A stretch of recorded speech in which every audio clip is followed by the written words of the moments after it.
ഞാൻ കൊളംബോയിൽ പോയി 2 കൊല്ലം മുമ്പ് കൊളംബോയിൽ പോയപ്പോ അവിടെ 13 മുതൽ 30 വരെ കൊല്ലങ്ങളായി ജയിലിൽ കിടക്കുന്ന നമ്മളെ കേരളീയരുണ്ട്.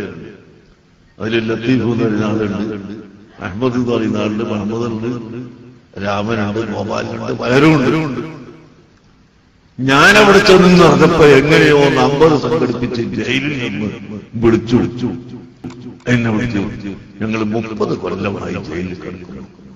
എന്താണ് തെറ്റ് എന്ന് ഞാൻ ചോദിച്ചപ്പോ ഞങ്ങൾ വിരോധിക്കപ്പെട്ട മയക്കുമരുന്ന് കടത്തിയതാണ് എന്നവർ പറഞ്ഞു.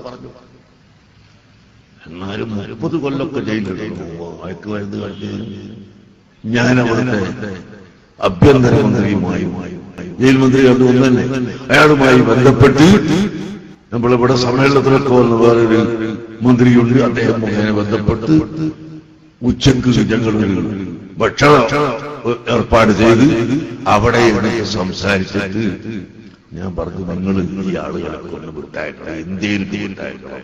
ഒരിക്കലും വിടാൻ പറ്റില്ലെങ്കിൽ ഇന്ത്യനെ ഏൽപ്പിച്ചു വിട്ടാം.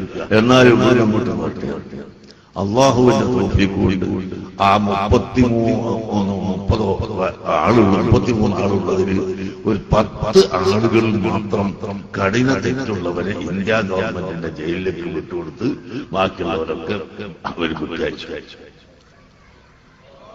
എവിടെ? കൊളംബ് സിലോൺ അവിടെ. അതുപോലെ നമ്മുടെ നാട്ടിലും 2 തരത്തിലുള്ള ആളുകളുണ്ട്.